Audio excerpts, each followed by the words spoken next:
윤석열 대통령은 위기 상황에서 국민을 어떻게 보호하느냐에 정부의 존재 이유가 있는데 문재인 정부는 그 이유를 증명하지 못하는 것 같다라며 전 정부를 비난했습니다. 하지만 국민은 지금 윤석열 정부야말로 왜 존재하는지 묻고 있습니다. 준비 안 된 대통령, 국민 신뢰에 잃었다. 윤석열 표 국정 목표 성과 안 보인다. 윤 대통령 이제라도 통합정치 나서야, 통합협치 나서야, 초심으로 돌아가 국정쇄신하라. 오늘로 출범 6개월 맞은 윤석열 정부에 대한 언론의 평가입니다.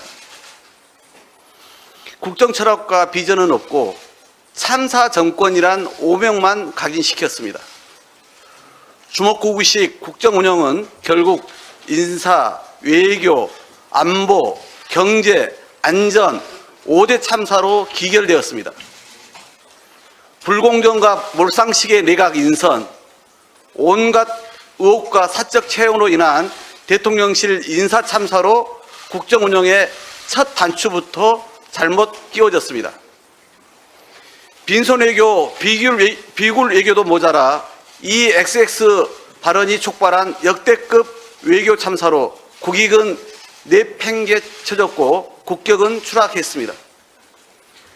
부재한 전략 속에 강대강 대결만 외치다 낙탄 사고 등 우리 국민을 위협하는 안보 참사도 발생했습니다. 3고 위기에도 대통령은 근본적으로 대처할 방법이 없다. 부총리는 위기 가능성이 낮다며 무대책, 낙관론만 펼치더니 김진태 도지사 발로 초래된 경제 참사는 경고등 수준을 훨씬 넘어섰습니다. 가장 끔찍한 것은 정부의 총체적 무능과 무책임으로 인해 156명의 소중한 생명이 희생된 것입니다. 윤석열 정부의 위기관리 능력에 대한 신뢰는 이미 바닥으로 떨어졌습니다. 어제 일제히 발표된 방송사들의 여론조사에 따르면 윤 대통령의 국정수행 지지도는 20% 후반에서 30% 초반에 불과했습니다. 그런데도 윤석열 대통령은 국민 앞에 제대로 된 반성과 사과 한마디 없습니다. 오만과 독선, 불통의 국정 운영만 고집합니다. 야당 탓, 전 정부 탓, 언론 탓, 제도 탓 등 실정의 모든 원인을 남 탓으로 돌리기에 바쁩니다. 오히려 자신들의 무능과 실정을 감추고자 검찰과 경찰, 감사원까지 총동원한 야당 탄압, 정치 보복에만 힘을 쏟고 있습니다. 국제 외교 무대에서 자신이 비속어를 내뱉어 평지풍파를 일으켰으면서도 반성은커녕 순방 전용기에 보도 언론사의 탑승을 치졸하게 불허하는 뒤끝 장렬 소인배 같은 보복 행위마저 이어갑니다. 당이 왜 이렇게 매가리가 없나? 당은 도대체 뭐 하는 것인가? 장관 한 명 방어도 못하나? 윤 대통령이 여당 지도부와 의원들에게 직접 전화해서 이렇게 불만을 토로했다는데 참으로 놀랍습니다.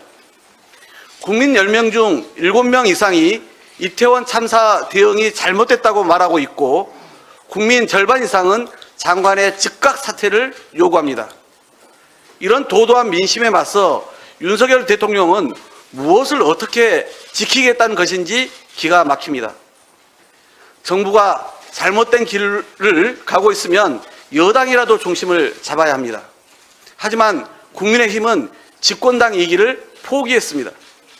국민과 당원이 선출한 당대표를 내쫓고 대통령을 정점으로 한 충성 경쟁과 줄서기 경쟁, 권력 쟁취를 위한 집안 싸움에만 골몰할 뿐입니다. 민심이 아닌 윤심에 따라 움직이고 지지층만을 의식한 극단적 망언에 갈등과 분열의 정치만 야기하고 있습니다.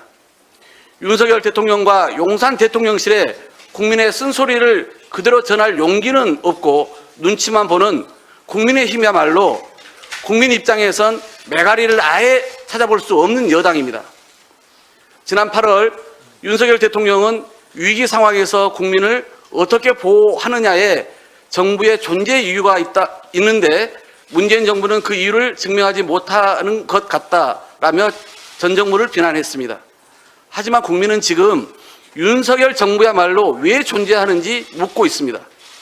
오만과 독선의 국정기조 전환만이 총체적 난국을 극복하고 국민 신뢰를 회복하는 유일한 길입니다.